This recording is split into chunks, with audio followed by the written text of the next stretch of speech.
So thank you for joining us today for the ANTOR WTM panel. The topic of today's panel discussion is rebuilding tourism globally. How are destinations rebuilding tourism? How are they renovating or refreshing their tourism experiences? What innovations and challenges have been involved? And what does the future hold for these destinations? Our moderator, Tracy Poggio, is UK Head of Media and Marketing for Gibraltar Tourist Board and Chairman of ANTOR. ANTOR is the Association of National Tourist Office Representatives.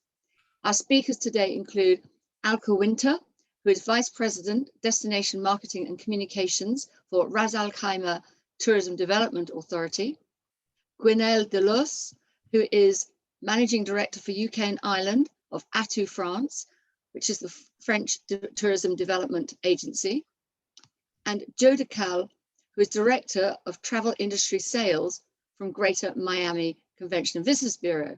So fortunately, today we are coming to you as a recording, but we will all be seeing you shortly at WTM Live.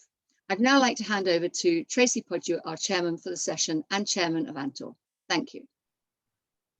Thank you, Alison, and thank you to all our panel guests today for taking time out to talk about how our industry is going to relaunch tourism globally. So the format of what we want to do a little bit today is to introduce each of our speakers individually to give a short presentation on their destinations to just set the scene of how we're starting to build back.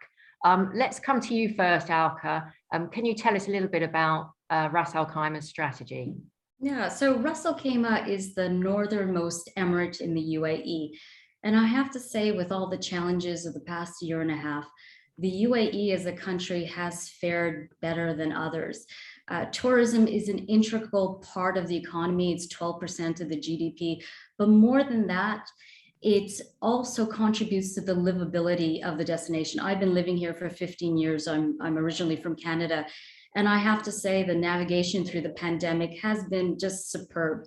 And as an emirate in the UAE, we like to say that the recovery came faster, and it didn't happen in isolation. There were several things that we did as a tourism authority working with our community. And there's a couple steps that I'll share with you. So since the onset of the pandemic in March 2020, we mobilized quickly to work with our hospitality partners, our attractions, to make sure that the risks associated with the pandemic were mitigated. So we were the first in the region to launch a financial stimulus package to support them. So as a result, none of our hotels closed. We were able to save jobs, which is really important for us.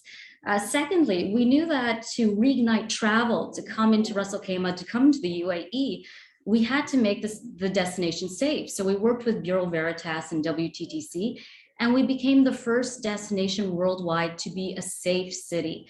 And that was incredible because that offered credibility. It made people realize and travelers to realize that we had very stringent hygiene protocols in place. And off the back of that, we offered free PCR testing. So realizing if you're a family coming into Ras Al Khaimah and to go back home and to do a PCR test is expensive. So a year ago, we decided to offer free PCR testing. We absorbed the cost because we knew that we wanted travelers to come in, but we didn't want them to have the hassle of, paying for an expense that is a reality today. We also took the opportunity to take control of our story, our narrative, and we rebranded the destination. So we worked with focus groups and our partners and overseas agencies and asked them, what does Ras Al Khaimah stand for in the new normal? So we, rebranded ourselves. We knew that we were a nature emirate. We have this wonderful ecosystem of mountain, desert, and sea. So how do we communicate that? And that resonated so well with what new travel patterns will look like. And I'll show you what the logo looks like. I think you can see it here on my cue card. You see the mountain, the desert, and the sea. So we're really particularly proud about that. Other measures, we also reignited our airline collaborations. So we're blessed as a country to have exceptional airlift. But just to put in context, before the pandemic, we would welcome about 40 daily flights into the UAE from Russia. During the pandemic, that went down to 14 a week. And we have an international airport in our backyard, essentially. So we reignited those relationships. We worked with countries that the airport doors were open. We managed to get commercial and charter flights in. And as a result, 70% of the visitors who land into our destination stay in our destination. So it's essentially low-hanging fruit. And a lot of other things. We took a bet on ourselves and invested in the destination. During the height of the pandemic, we announced a multi-million pound investment project scheme that would see 20 attractions opening up, as well as new hotels, global brands, Intercontinental. We have the largest Hampton in the world that just opened with over 500 rooms. So it demonstrates the confidence that hotel operators have in Ras Al Khaimah. So just in conclusion, we're getting through the pandemic. I think we're rebuilding tourism, and we haven't done it in isolation, working with community partners and making sure we had a lot of steps in place to mitigate the risk. Just if I can end, if you look globally, tourism is one of the worst hit industries. According to UNWTO, it has dipped down by 87%. In Ras Al Khaimah, we say internally in the office, we did bad better. We only fell down by 24%. And it's because we had all these measures in place. We moved fast, we adapted, we're resilient. And I think as a smaller destination, you have the opportunity to do that. Well, thank you very much for sharing your experiences with us, Alka. Gwenelle, I'll come to you in France now. Would you like to tell us about France? Thank you, Tracy, and thank you, ANTOR, for inviting me to this panel discussion. We can't wait for WTM and meeting all of you in real and reconnect and have lovely discussions about rebuilding tourism to France. So what I would like to share with you today is that the tourism industry is a #1 priority for the French government. So tourism is vital for our economy, and the recovery must be coordinated on an international level, European level, and then on long-haul markets. What we did, we supported the tourism industry strongly, and we are still supporting it. So we confirmed more than 35 billion in terms of support, in terms of loans, public grants, tax deferral, furlough scheme, promotional support in campaigns, and it was really a dedicated plan for the tourism industries that enable us to be ready. We are ready for welcoming all your clients. What now? We are ready for the ski season, and it represents a lot for the French industry. And we are getting ready as well for the overseas territories. So we see from now on, as we touch the ground with Amber Plus this summer, we see now a slow recovery in 2021, and with very positive signs, and the recovery will be much stronger in 2022. So we can't wait. Second point I would like to share with you is that the French president will present a recovery plan on November the 4th in Paris to tourism worldwide leaders. Key elements will be on employment. That's something that is very important in our industry. The lack of staff after this COVID crisis, and it's in the UK, it's in France, it's everywhere. Another element will be announced. We can talk about measures for supporting our patrimony and nature, more local level. Changes in the hotel and accommodation classification with new sustainable criteria, which is very, very important for our destination. Measure for a continued improvement of our offer, and present an offer, quality of the offer, which we continue to improve all the time. We want to attract more investments in the cruise and river tourism, cycling tourism, electric cars. We will focus as well on innovation and data. And on the same day, on November the 4th, so just after WTM, we will have the pleasure in meeting you. There will be another event. ANTOR France's partnership is in partnership with WTTC. We'll share key information on the French offer to key leaders on the industry. So stay tuned. And all of this with a focus on sustainability and accessibility, which is key for every single destination and for France. And the third point is that I want to tell you that France is back for shopping, back for weekend, back for holidays, back for skiing, back for meetings and incentives, back for everything you can imagine. We are ready, and we are also very happy that, and we are looking forward to hosting world-class sporting events. We have the World Ski Championships in 2023, the Rugby World Cup, and we had a very nice event already here in London for launching this World Cup. And of course, we will welcome the Olympic Games in 2024. So we are preparing everything. We love sport. We are getting ready for everything. Other projects we had during this pandemic, and now we run a campaign, What Really Matters, a 10 million budget for promoting the destination's partnership with tour operators, carriers, and we have a culture and tax-free shopping campaign and the ski campaign. So we do everything we can, everything possible to support you and to rebuild tourism to France. Voilà, merci. Gwenelle, we can feel your excitement. We can feel your excitement and all the things that you're looking forward to getting back to do for France. We can't wait. Can't wait. Thank you very much. And we'll come to our last panelist now, all the way live from Miami. Joe, tell us your news.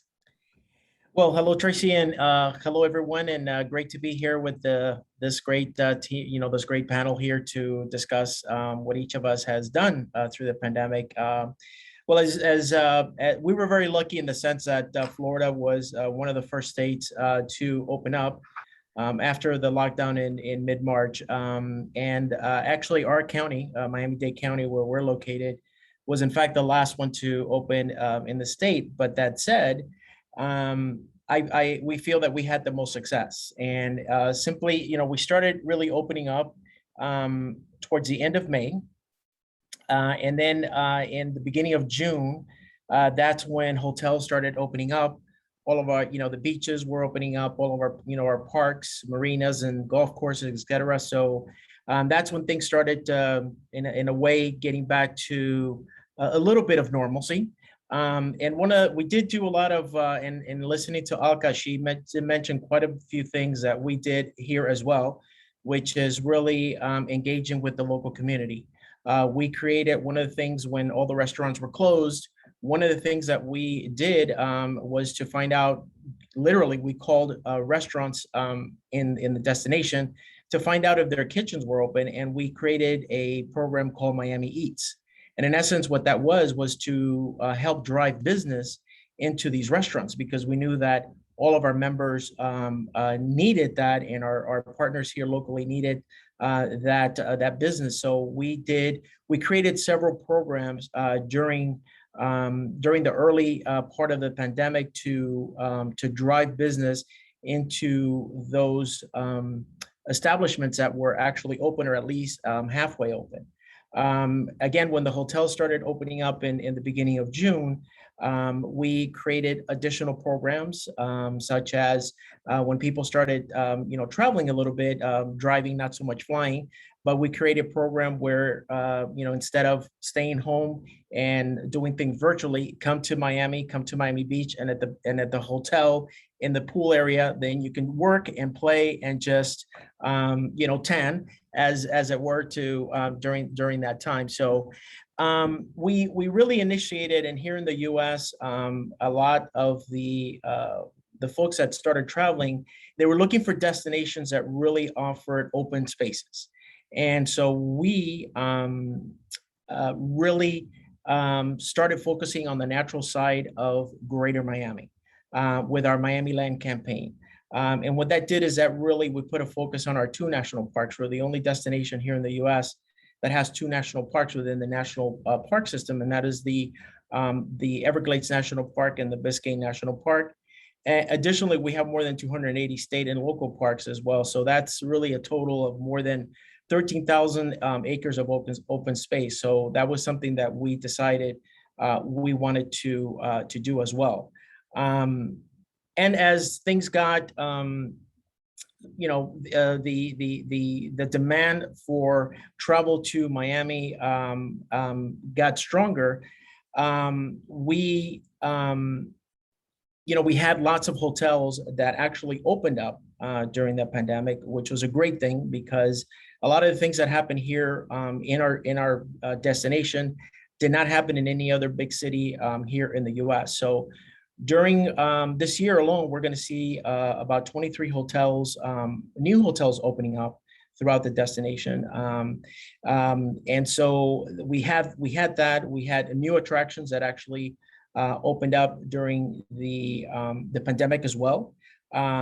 Additionally, many restaurants. Miami has really become a foodie heaven. And so we continue to open new restaurants. As a matter of fact, many restaurants that had plans or were scheduled to open in other cities throughout the U.S. Because of certain restrictions and many restrictions that they had in place, they made the decision to bring their restaurants down here to South Florida, to Greater Miami specifically. So we did have a number of new restaurants open up throughout the destination. So it wasn't just on the beach, but in neighborhoods like Wynwood, the city of Miami, et cetera. The only thing that really is still rather slow and hasn't really picked up as yet has been the cruise market and the cruise industry. We are the cruise capital of the world. 3 of the major cruise lines do have their headquarters here in Miami. So it's been a slow going with that. We were really expecting, like everyone else, that as time was passing by, that the cruises would be able to relaunch service out of Port Miami, but unfortunately, it wasn't until July that there was a few that started going, a few sailings out of Port Miami. But we do expect that hopefully either late this month or early November, a lot of the cruise lines will once again start to offer or at least have more offers for cruise passengers. Really during the pandemic, the domestic market was our biggest supporter, for obvious reasons. Unfortunately, with borders still being closed in the UK, the UK, Ireland, Europe, Brazil, which is a huge market for us from Latin America, as well as Canada, we really relied a lot on our domestic visitors. So we started on a local area, what we call staycations. So we started locally, and then we started branching out to other cities within the state. Then we went regional to the Southeast, and eventually went national. That said, we did Latin America did start opening up, and Miami is a gateway into the U.S. from the Americas. So once markets did start opening up in Latin America, that's where we started seeing our international visitors. So we had an unbelievable summer. As a matter of fact, many of our hotels, I would say a vast majority, beat their 2019 numbers by way of revenue, occupancy, demand, et cetera, just across the board. And so one thing that helped us out as well was the demand for, particularly from Latin America, for those folks that were coming up here really to get vaccinated here in the US. And one of the things that we did, which Alka mentioned that they did in her area as well, was the free PCR. So many of the people that were coming here, they were able to get the free PCR. Actually, the vaccines were completely free. So we had a massive amount of visitors coming up. So that helped also with the demand that we had. So we're still looking quite good. I mean, obviously the kids have gone back to school. The summer vacation period has ended. So we're now looking forward to our winter season, which is normal for us to have high demand. Some of the events, our bigger events, are starting to come back, like Art Basel Miami Beach will take place in first week of December. So that'll be good for us. And one thing that we're quite excited about is for next year, May of next year, we will have Formula One racing. So the dates have already been set. So it'll take place the weekend of May 6th, 7th, and 8th. So we're really looking forward to that and very excited to have Formula One racing here in the destination. So again, we are desperately waiting for those borders to open up to welcome our friends from Europe into Miami, because we miss you quite a bit. So it's not as much fun walking around the streets of Miami or even Miami Beach and not listen to all the different languages and accents that we're accustomed to here in Miami. So we are keeping our fingers crossed, just as you are, that the decision is made to lessen the restrictions and that everyone can start traveling once again. Thank you very much, Joe. And it really has been heartwarming to hear how, different jurisdictions in a global setting are really now on the front foot and moving forward, excited about what the future can bring. I mean, all of you explained your strategies and your opening strategies for moving forward, and there's lots of crossover there. And one of the observations that I can make is that pre-pandemic, there were many jurisdictions who would argue that they couldn't get tourism high enough their government agendas. And I think one of the things that we've probably seen through this crisis, that all of a sudden tourism was at the very top of it, because governments have had to literally sit there and consider their borders and how you welcome people into your jurisdictions and how important it is in the very makeup of your economies and how things move forward. So I want to talk a little bit about consumer confidence, because when we talk about how long the pandemic is going to take for us to come through recovery, consumer confidence is a key part in all of that. So what strategies should we be adopting to help those consumers be brave enough to take those steps? I mean, obviously we're seeing those who are ready, actually itching to get back to visit family and friends, but we still know that there's huge swathes of travelers who haven't taken those steps yet. So let me see, Alka, let me ask you first. I mean, your region has been pretty opened up for some time, but what initiatives are there to really encourage people to make that trip? I think it's communication. It's really communicating how safe you are, what you have in place.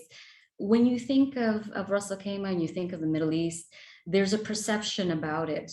And what we decided to do as well was communicate with partners, with media, with the audience of, yes, we have safety measures in place. We've done videos of famous personalities in different markets coming here, enjoying our facilities. Questions like, do I have to wear a mask to go to the beach? What about the clothing and such? So some of them were cultural, some of them were safety, and it went a long way to communicate what we had in place. And I think that's key. Also, we drove a lot of campaigns. So in 1 year, we had 4 campaigns. Of course, we had a staycation offer, as mentioned. We called it shortcation, knowing that people were coming for a short amount of time, so we had to play on the word. We also reached out to digital nomads. You can work from anywhere. So we had a program called Live Rack, which is Ras Al Khaimah Play. So you can come here, you can get a visa for up to a year. You can stay at one of our hotels. We had discounts on laundry and such. So communication was really key for us. And knowing that our destination fit into what travel patterns were looking like, remote, far-flung areas, we're perfect for that. We've got the mountain, the desert, and the sea. So we've revisited all our creative assets, and we went hard on communication, knowing that if you look in the funnel process, it was awareness, consideration, maybe not necessarily booking, but when they are ready to book, that they think of us, they know we're safe, we're accessible. As I mentioned, we have exceptional airlift. There's no reason not to come to us. That's great. And of course, at the beginning of this pandemic, the WTTC was very quick to talk about consistency of protocols, which is something that we're all sort of urging governments to come together and really align the way that we move around the world. Gwenaëlle, would you say that being part of Europe, as France is, there is a benefit there? You can see the European Union working more closely together to bring that consumer confidence through the measures that cross over the various countries of the European Union? Yeah.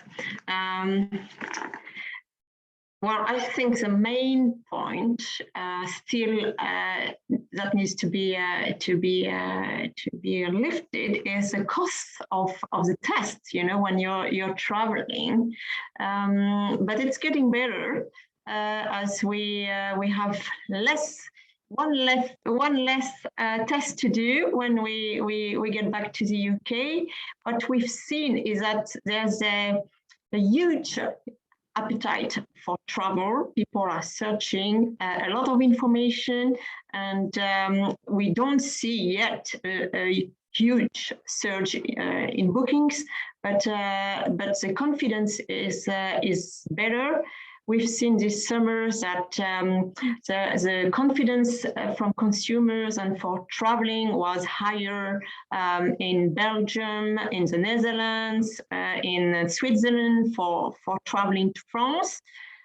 From the UK, that was another story that you all know, but I think that we are getting there. It will be slow. But 2022 is a year to such we can start and see the tourism recovery. It won't be a full recovery in 2022, but a lot of people they just stayed in the UK this year, and what they want now is to cross the border, which is already a kind of an adventure for everyone. What we do is, as you all say, is that we need to communicate on new products, new experiences, give a motivation for traveling. For I don't know, a very nice exhibition. We had Crystal in Paris. Was quite a show. It's all about rebuilding bridges and travel hand in hand with the carriers, the travel agents, tour operators, and align the strategies and the timing in terms of communication as well, you know, and align as well in terms of products. And then when all the bridges are rebuilt, then the confidence will be there. Confidence will return. That's good. And I think we see week after week, confidence is building because, of course, you have one person coming back from a great experience and they're happy to share it. Yes. We can't have this conversation about rebuilding the tourism industry without using the words regenerative and sustainable. But we, of course, as an industry have been talking about this pretty much non-stop over the last year, and we're all coming back with strategies which we're saying are sustainable. But I wonder, you know, what that means to the consumer and how much the consumer will play a role in that. The other area to consider, of course, is how we translate that from the top, from the governmental level down to grassroots business. So if I can sort of talk to you in your own jurisdictions about how that message is being translated down to the bottom and how the consumer may actually impact on some of that work that you're doing. Joe, do you want to tell us a little bit from the stateside? Sure. Well, you know what, we have the sustainability is quite huge in our destination, and it really starts you know, in the state level, in Tallahassee, which is the capital of Florida. And then, but bringing it closer to home in our county, with our county government, our county commission, and each of the cities, even the commissions in each of the cities, the 34 cities that make up Miami-Dade County. So for us, it is quite important, and as an organization as well. So the communication is there, and I think that travelers are looking for those destinations that where they can see that things are being done on a local level, to sustain you know, the beauty that is the Florida Everglades, you know, the waters in Biscayne Bay, to make sure that marine life is not damaged, that you know, pollution is not polluted, waters are not going into the bay, and that you know, what cities are doing, whether it's banning of plastic straws, whether it's banning plastic bags, etc. I think consumers and travelers today are quite keen on seeing cities do that and destinations do that. And in addition to feeling going somewhere where they feel safe to travel, that steps have been taken to mitigate the spread of the COVID. You know, we created a destination pledge video, where we literally went out and filmed and videotaped rather actual visitors to Miami and included them in that destination video. So we do have that available, but most definitely, I think that consumers are, it's top of mind, and they are looking, part of what they're doing, in addition to searching for great experiences. I believe that sustainability is top of mind with many travelers nowadays. No, that's good to hear.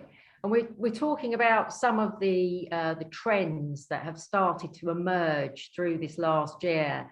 And I'm sure that there are some that would cross over jurisdictions and some that might be more unique within a destination. But Gwenelle, have you seen any trends emerging through this past year in France? Well, I would first like to go back to sustainability, because it's a major point, and it will answer your question at the same time, because that's a major trend. And it's not only about sustainable tourism, it's about sustainable development, I think, because it's all about CSR, it's all about preserving local architecture, it's all about building new hotels or new sites with sustainable material, or it's all about mobility, train, it's all about, well, everything, you know, and local producer for the gastronomy. It's everything that is the link.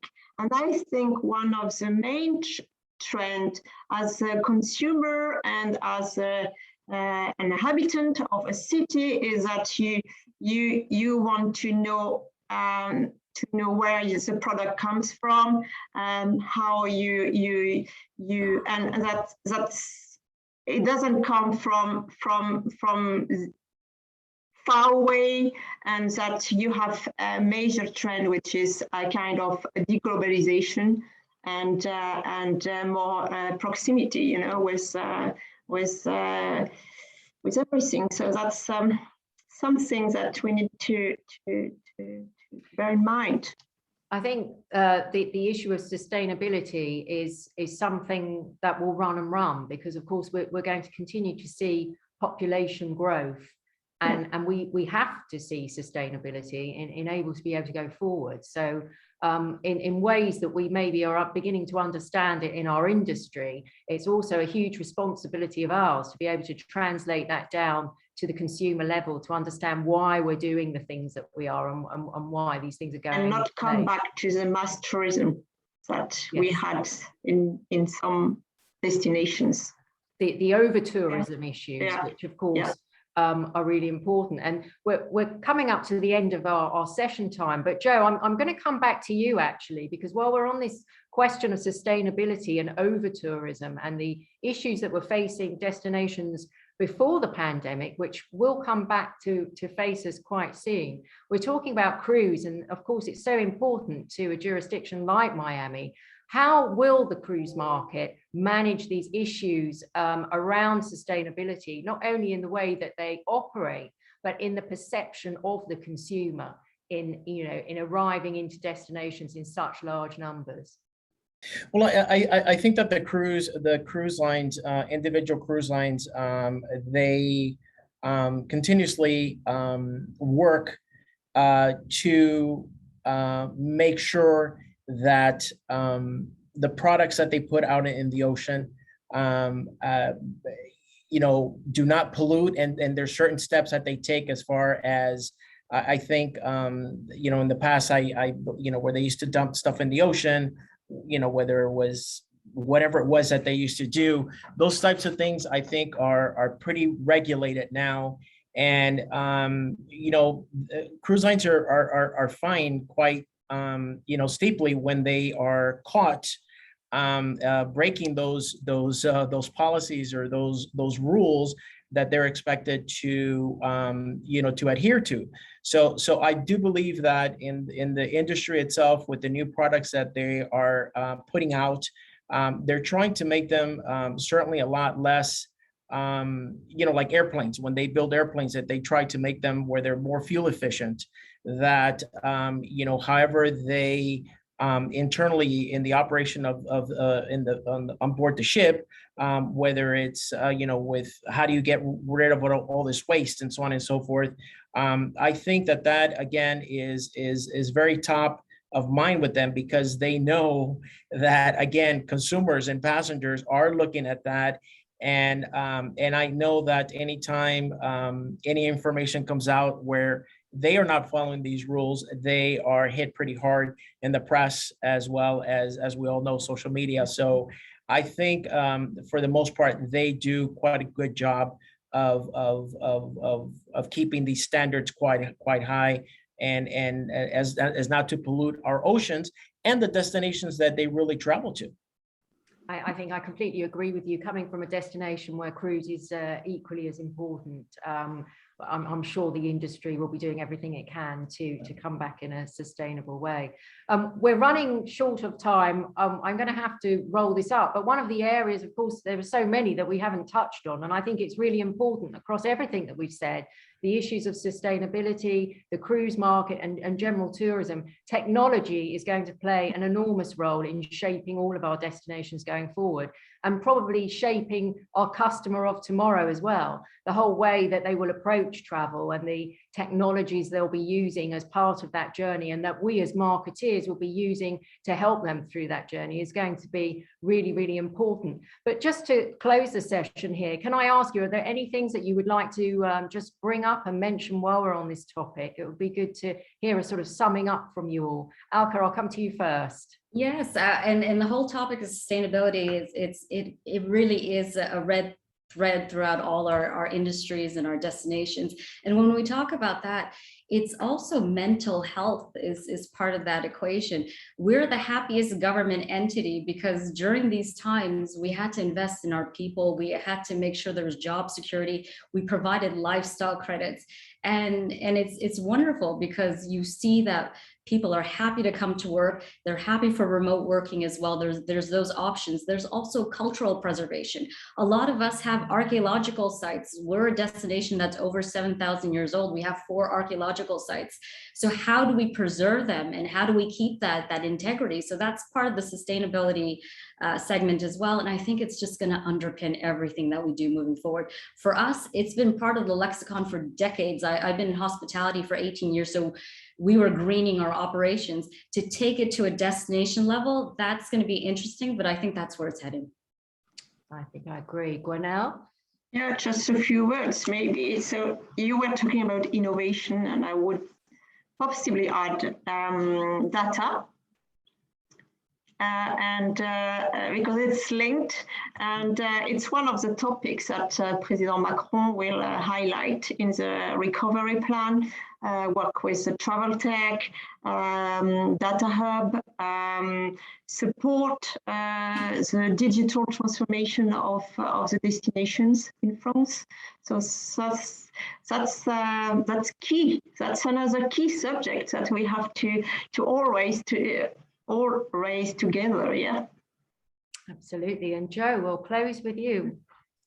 Well, I mean, I think, social media is quite important, and we are using that, in many areas within the organization, whether it's to promote, the destination in general, whether it's to promote the LGBTQ to the LGBTQ market, the multicultural, as well. So we are very huge on promoting our neighborhoods, because we do feel that each one of them does offer a unique experience to the visitor that comes to Miami. So again, and we're actually overhauling our website as well. So, so communication to me about what is going on locally, what is happening in the destination, and to make it easy for those, for the folks that are searching for information, is making it easy for them and placing it at their fingertips. So so we're really excited about that. We're really excited about, the future, and we're just excited in general. I mean, like our former president CEO says, we're in the good news business. So we always like to talk about the great things that are happening here in Greater Miami and Miami Beach.